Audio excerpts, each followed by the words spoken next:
शंकर भगवान की जय।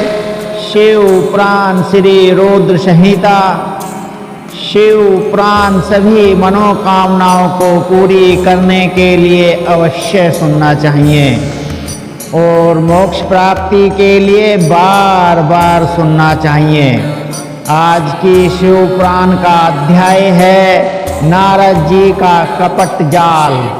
सनत कुमार जी बोले, हे मुनीश्वर, जब जलंधर इस प्रकार धर्म पूर्वक राज्य कर रहा था तो देवता बड़े दुखी थे।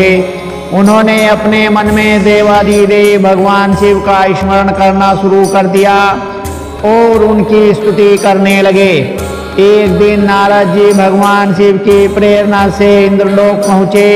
नारद जी को वहां आया देखकर सभी देवताओं सहित देवराज ने उन्हें प्रणाम किया और उनकी स्तुति करने लगे। तब नारद जी को उन्होंने सभी बातों से अवगत कराया और उनसे प्रार्थना की कि वे उनके दुखों को दूर करने में मदद करें। यह प्रार्थना सुनकर नारद जी बोले कि देवराज, मैं सब कुछ जान गया हूँ, मैं अवश्य ही तुम्हारे कार्य को पूर्ण करने का प्रयास करूँगा। अभी तो मैं दैत्यराज जलंधर से मिलना चाहता हूँ, इसलिए उसके राजमहल में जा रहा हूँ। यह कहकर नारद जी जलंधर के राज्य की ओर चल दिए और वहां पहुंचकर नारद जी ने जलंधर की राज्यसभा में प्रवेश किया। उन्हें देखकर दैत्यों के स्वामी जलंधर ने उन्हें सिंहासन पर बैठाया, उनके चरणों को धोया और पूछा, हे ब्राह्मण, आप कहाँ से आ रहे हैं? मैं धन्य हुआ जो आपने मेरे घर को पवित्र किया है। मुझे आज्ञा दीजिए कि मैं आपकी क्या सेवा करूं। दैत्यराज जलंधर के ऐसे वचन सुनकर नारद जी बोले, हे दैत्यराज जलंधर, आप धन्य हैं। निश्चय ही आप पर सभी की कृपा है। इस लोक में आप सब सुखों को भोग रहे हैं। जलंधर, अभी कुछ समय पूर्व में ऐसे ही घूमते हुए कैलाश पर्वत पर गया था। वहाँ कैलाश पर मैंने सैकड़ों कामधेनुओं को हजारों योजन में फैले कल्प वृक्ष के वन में घूमते हुए देखा। वह कल्पतरु वन दिव्य, अद्भुत और सोने के समान है। वहीं पर मैंने भगवान शिव और उनके प्राण बलवा देवी पार्वती को भी देखा। भगवान शिव सर्वांग सुंदर गौर वर्णी 3 नेत्रों वाले हैं और अपने मस्तक पर चंद्रमा धारण किए हुए हैं। असुर राज, इस पूरे त्रिलोक में उनके समान कोई भी नहीं है। उनके समान समृद्धिशाली और ऐश्वर्य संपन्न कोई भी नहीं है। तभी मुझे तुम्हारी धन संपत्ति का भी ध्यान आया, इसलिए मैं तुम्हारे पास आ गया।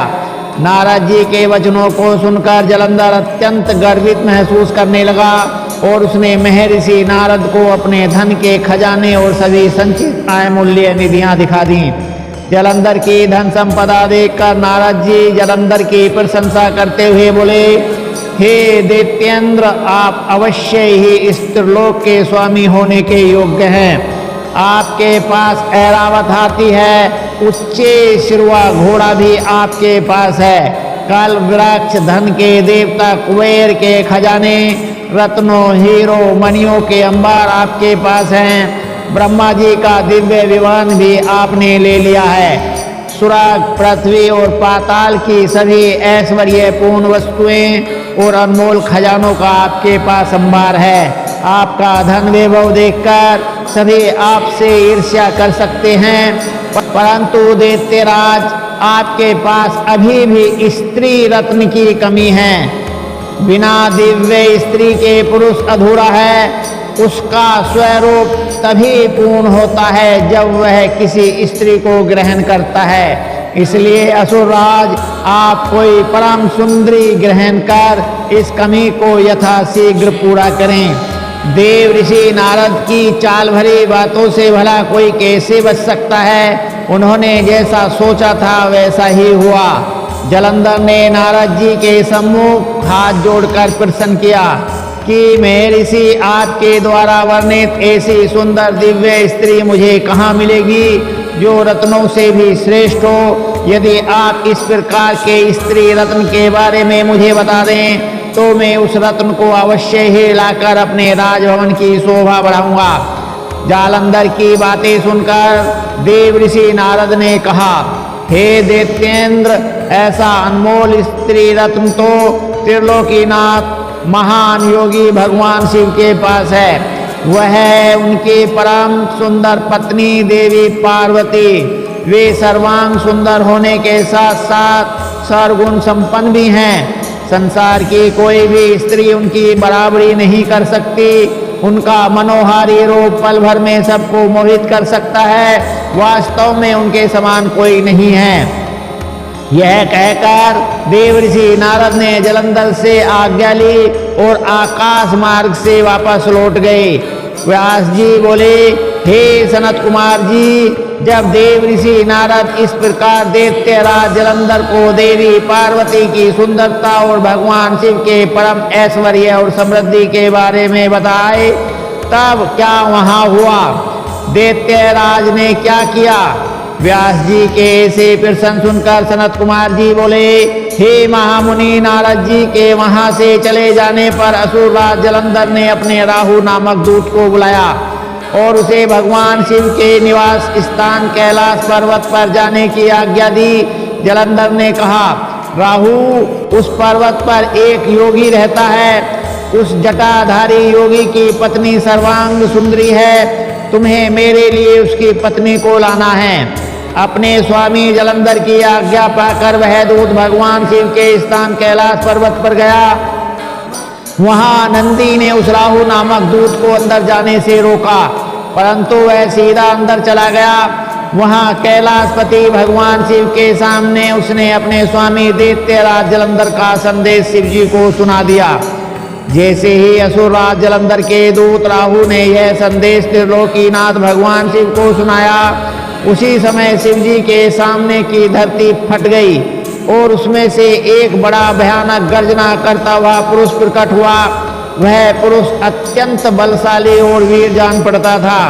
उसका मुख सिंह के समान था और ऐसा लगता था कि सिंह मानव का रूप लेकर साक्षात सामने आकर खड़ा हो गया है। वह निरसिंह रूपी पुरुष तुरंत राहु को खाने के लिए झपटा। यह देखकर राहु अपने प्राणों की रक्षा करने के लिए दौड़ा, परंतु असफल रहा। उसने राहु को कसकर पकड़ लिया। जब राहु ने देखा कि अब बचने का कोई रास्ता नहीं बचा है, तब राहु भगवान शिव से यह प्रार्थना करने लगा कि वे उसके प्राणों की रक्षा करें। वह बोला, भगवान, मैं तो असुरराज जालंधर का दूत हूँ। मैंने तो सिर्फ वही कहा है जो मेरे स्वामी की आज्ञा थी। हे कृपा निधान, मेरी भूल के लिए मुझे क्षमा करें। राहु के वचन सुनकर करुणा निधान भगवान शिव ने निरसिंह रूपी पुरुष को आज्ञा दी कि वह राहु को छोड़ दे। अपने प्रभु की आज्ञा पाकर उसने राहु को छोड़ दिया। जब उसने राहु को छोड़ दिया तब वह शिव जी से बोला कि भगवान, आपकी आज्ञा मानकर मैंने इस दुष्ट को छोड़ दिया है, परंतु हे प्रभु, मैं बहुत भूखा हूँ। अब मैं क्या करूँ? क्या खाकर अपनी भूख शांत करूँ? तब भगवान शिव ने उससे कहा कि अपने हाथ पैरों के मांस को खाकर अपनी भूख शांत करो। शिव जी की आज्ञा को शिरोधार्य कर उसने अपने हाथ और पैरों का मांस खा लिया। अब सिर्फ उसका सिर ही बचा था। यह देखकर भगवान शिव उस पर प्रसन्न हो गए और बोले, तुमने मेरी आज्ञा का पालन करके मुझे प्रसन्न किया है। तुम वाकई मेरे प्रिय हो। आज से तुम मेरे भक्तों द्वारा भी पूज्य होगे। जो भी मनुष्य मेरी पूजा करेगा वह तुम्हारी भी आराधना अवश्य करेगा। जो तुम्हारी पूजा नहीं करेगा उस भक्त पर मेरी कृपा दृष्टि नहीं होगी। उस दिन से वह कैलाश पर्वत पर भगवान शिव का प्रिय गण बनकर रहने लगा और संसार में स्वकीर्ति मुख के नाम से प्रसिद्ध हुआ। व्यास जी बोले, हे सनत कुमार जी, असुरराज जालंधर के राहु नामक दूत का क्या हुआ? जब भगवान शिव ने राहु को अभयदान दे दिया, फिर राहु कैलाश पर्वत से कहाँ गया और उसने क्या किया? इस विषय में मुझे बताइए। महर्षि व्यास के इन वचनों को सुनकर सनत कुमार जी बोले, हे महर्षि, जब राहु नामक दूत को शिव जी ने उस पुरुष के हाथों से मुक्त करा दिया, तब राहु वहां से तुरंत भागकर अपने स्वामी दैत्यराज जलंधर के पास पहुंच गया और वहां उसने अपने स्वामी को सभी बातें बता दी जो वहां हुई थीं। उन सारी बातों को जानकर असुरराज जलंधर का क्रोध 7वें आसमान पर चढ़ गया। जलंधर ने अपने सेनापति और अन्य अधिकारियों को बुलाकर अपनी दैत्य सेना को युद्ध के लिए तैयार होने की आज्ञा प्रदान की। अपने स्वामी की आज्ञा पाकर कालनेमी, शोभ, निशोभ आदि महावीर पराक्रमी दैत्य युद्ध के लिए तैयारी करने लगे। जलंधर की विशाल चतुरंगी दैत्य सेना भगवान शिव से युद्ध करने के लिए निकल पड़ी। उस सेना के साथ ही दैत्य गुरु शुक्राचार्य और राहु भी थे। इधर सब देवताओं को ज्ञात हुआ कि जलंधर अपनी सेना को साथ लेकर भगवान शिव से युद्ध करने के लिए निकल पड़ा है, तो देवराज इंद्र शिव जी को अवगत कराने के लिए कैलाश पर्वत पर गए और वहां उन्होंने त्रिलोकीनाथ भगवान शिव को सारी बातें बता दी।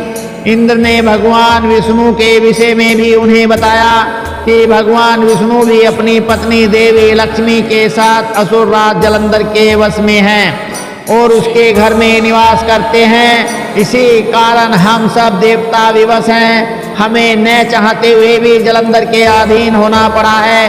भगवान, आप भक्त वत्सल हैं। आप अपने भक्तों की रक्षा कर हमें जलंधर से मुक्ति दिलाएं, उसे मारकर हमारे प्राणों की रक्षा करें।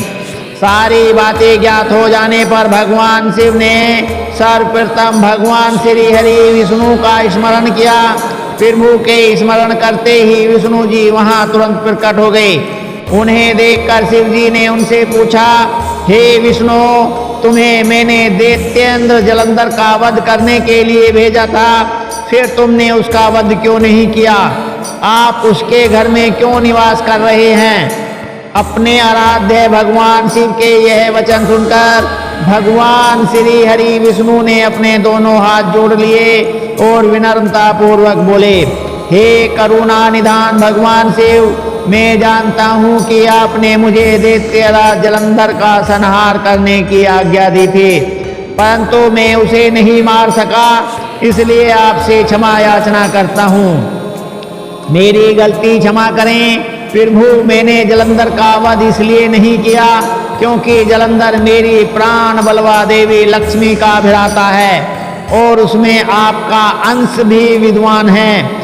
इसलिए उस दैत्य की वीरता से प्रसन्न होकर मैं उसके घर में निवास करता हूँ।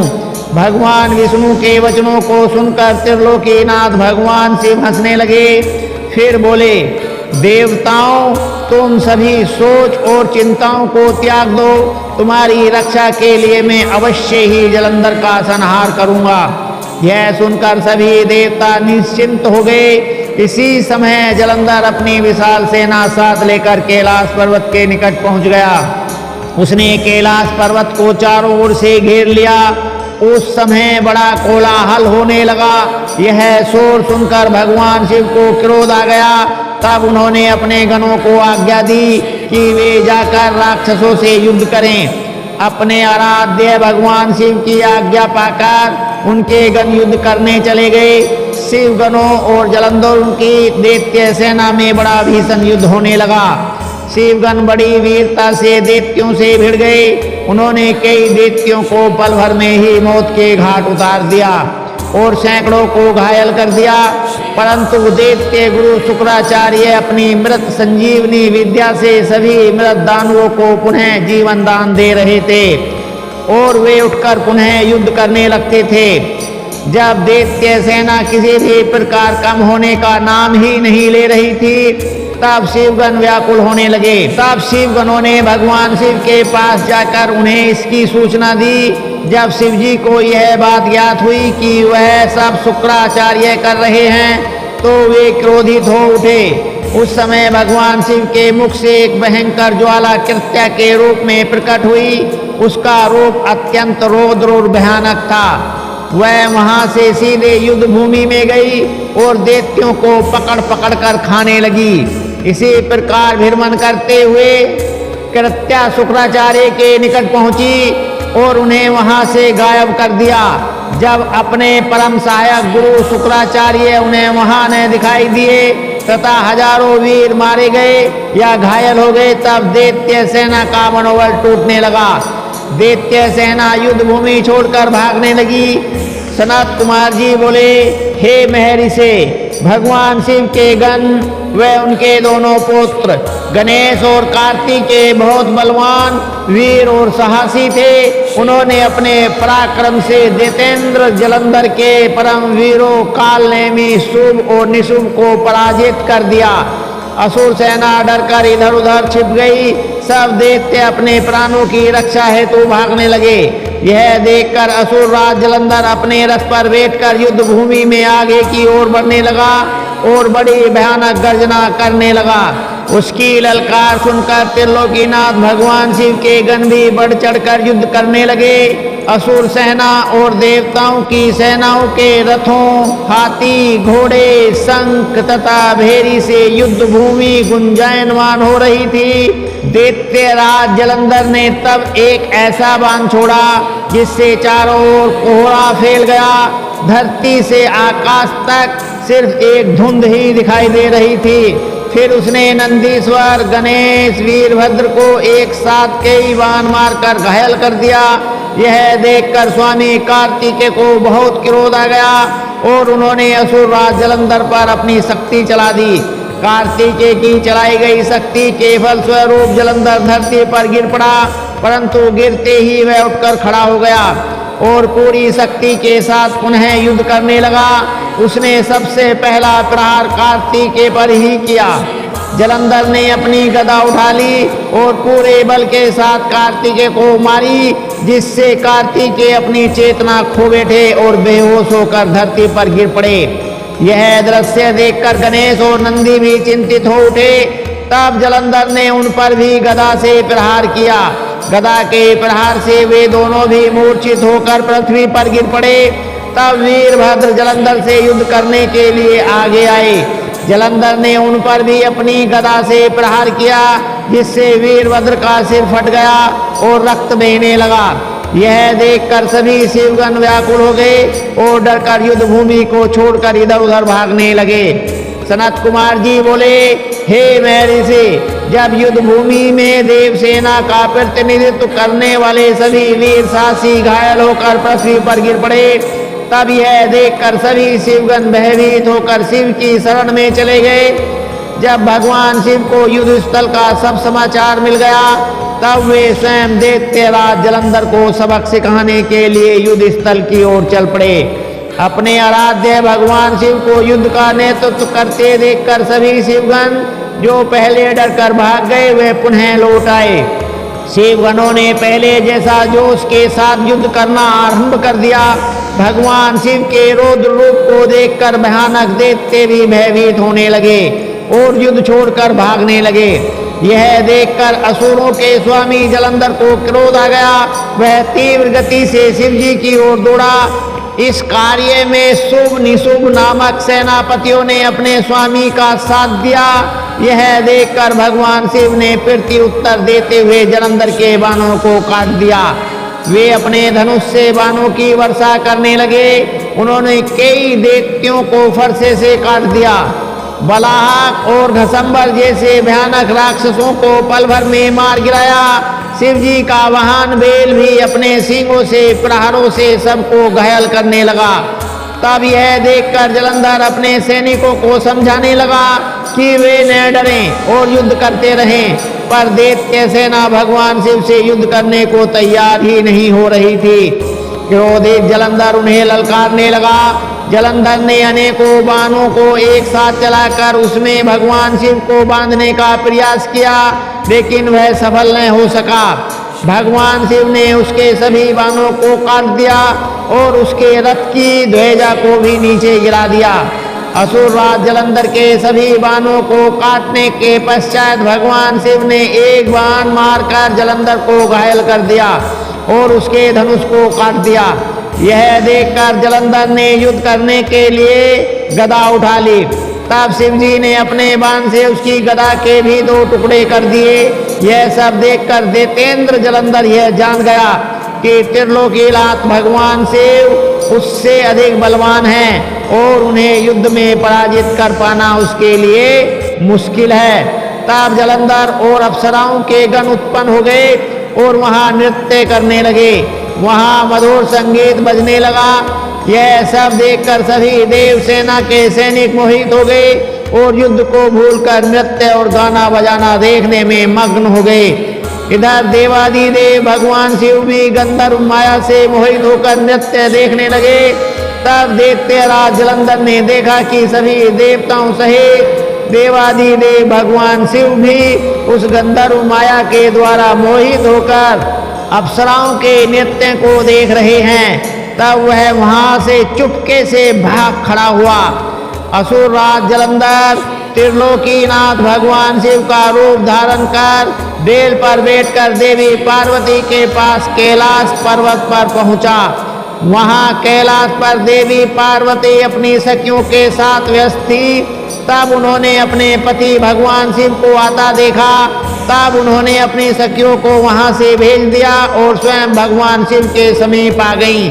देवी पार्वती के अप्रीतम सौंदर्य को देखकर जलंधर का मन विचलित हो उठा और वह उन्हें बिना पलक झपकाए निहारने लगा।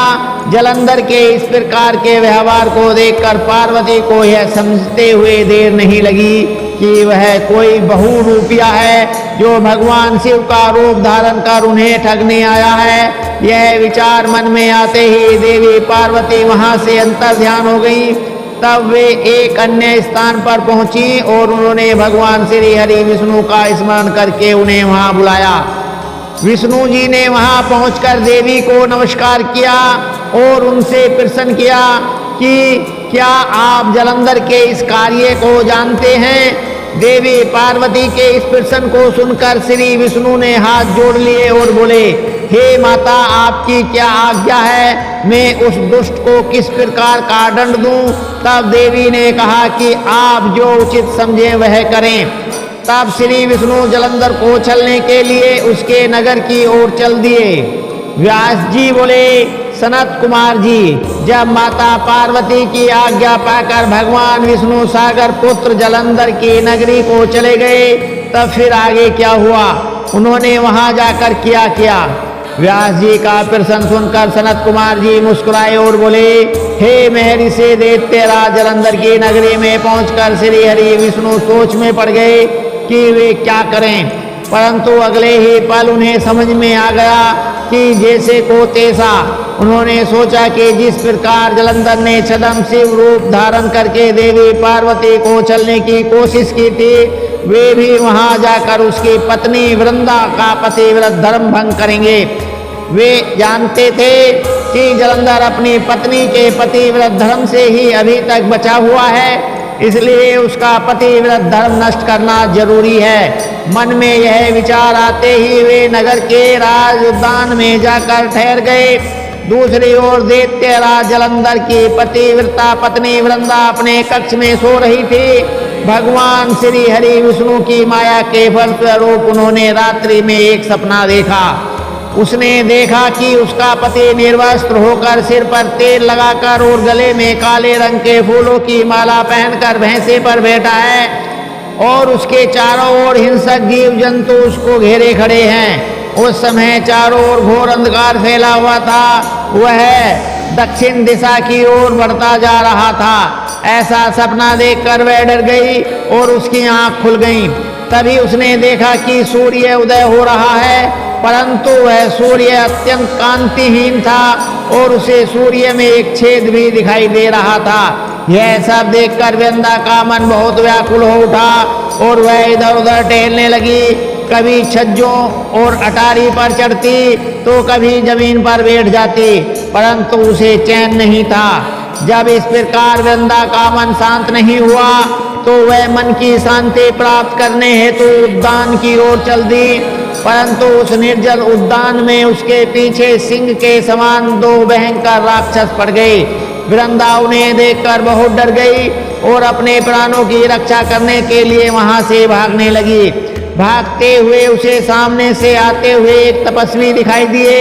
भयभीत वृंदा उन मुनि से अपने जीवन की रक्षा करने के लिए प्रार्थना करने लगी। उन तपस्वी ने अपने कमंडल से जल निकालकर उन राक्षसों को ललकारते हुए उन पर जल छिड़क दिया। जल छिड़कते ही दोनों राक्षस वहां से भाग खड़े हुए। तब वृंदा ने दोनों हाथ जोड़कर उन तपस्वी को प्रणाम किया तथा उनका धन्यवाद व्यक्त किया। तत्पश्चात उनको अत्यंत दिव्य और शक्तिशाली जानकर वृंदा ने उन मुनि से अपने पति दैत्यराज जलंधर के विषय में पूछा। मुनि ने उत्तर दिया कि देवी, तुम्हारा पति तो युद्ध में मारा गया। यह कहकर उन्होंने कुछ इशारा किया, जिसके फलस्वरूप दो वानर उनके सामने प्रकट हो गए। अगले ही पल उन तपस्वी का संकेत पाकर वे वानर आकाश मार्ग से उड़कर चले गए और कुछ समय पश्चात दैत्यराज जलंधर का कटा हुआ सिर और उसके अन्य सामान को लेकर लौट आए। अपने पति जलंधर का कटा हुआ सिर देखकर वृंदा बेहोश होकर गिर पड़ी। कुछ समय पश्चात होश में आने पर रोते हुए वृंदा उन मुनि से प्रार्थना करने लगी कि वे उसके पति को पुनः जीवित कर दें। यह कहकर वह बहुत जोर जोर से रोने लगी और बोली कि यदि आप मेरे पति को जीवन दान नहीं दे सकते तो मुझे भी मृत्यु दे दें। वृंदा के इस प्रकार के वचन सुनकर मुनि बोले, हे देवी, तुम्हारे पति का वध त्रिलोकीनाथ भगवान शिव के द्वारा हुआ है, अतः उसको जीवित करना देवाधिदेव भगवान शिव का विरोध करना है, परंतु अपनी शरण में आए हुए मनुष्य की रक्षा करना मेरा भी धर्म है। इसलिए मैं तुम्हारे पति को पुनः जीवित अवश्य करूंगा। यह कहकर उन्होंने अपने कमंडल से जल निकाला और मंत्र उच्चारण करते हुए जलंधर पर छिड़का, जिसके फलस्वरूप वह जीवित हो गया। जलंधर को जीवन दान देकर वे तपस्वी वहां से अंतर्ध्यान हो गए। वस्तुतः उस तपस्वी ने ही सूक्ष्म रूप से जलंधर की काया में प्रवेश किया था। दरअसल तपस्वी का रूप धारण करने वाले वे मुनि और कोई नहीं, स्वयं श्री हरि विष्णु थे। बोलो श्री हरि विष्णु की जय।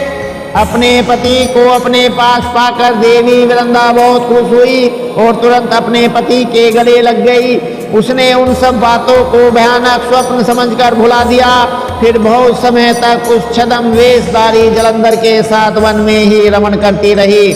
परंतु मायावी की माया भला कब तक छिप सकती थी। एक दिन वृंदा को ज्ञात हो गया कि उसके साथ व्यवहार करने वाला पुरुष और कोई नहीं, स्वयं श्री हरि विष्णु हैं, जो कि उसके पति का रूप धारण करके उसे छल रहे हैं। यह सारी सच्चाई जानकर देवी वृंदा बहुत दुखी हुई।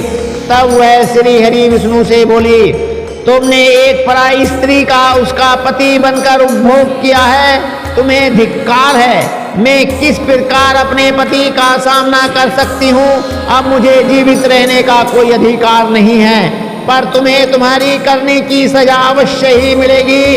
तुमने मुझे अबला जानकर मेरा इस्तेमाल किया है। मैं तुम्हें साफ देती हूँ कि जिन राक्षसों से तुमने मुझे डराकर मेरा विश्वास जीता था, वे ही राक्षस तुम्हारी पत्नी का भी हरण करेंगे और तुम उसके वियोग में हर ओर भटकोगे। तब यही वानर तुम्हारी सहायता करेंगे। मेरा अगला जन्म तुलसी के रूप में होगा और मेरी संजीवनी शक्ति ही मेरी पवित्रता का प्रमाण होगी। भगवान श्री हरि विष्णु को इस प्रकार शाप देकर असुर श्रेष्ठ जलंधर की पत्नी वृंदा ने अग्नि में प्रवेश कर लिया और उसमें अपने प्राणों की आहुति दे दी। उस अग्नि में से एक तेज प्रकट हुआ और वह जाकर देवी पार्वती में समा गया। अब समय तो पूरा हो गया है, आगे के शिव पुराण बहुत ज्ञान वर्धक पुण्यदायक है। जिसे कल आपे और हम पढ़ेंगे सुनेंगे, जीवन को सफल करेंगे। शंकर भगवान की जय, भोले बाबा की जय। ओम नमः शिवाय।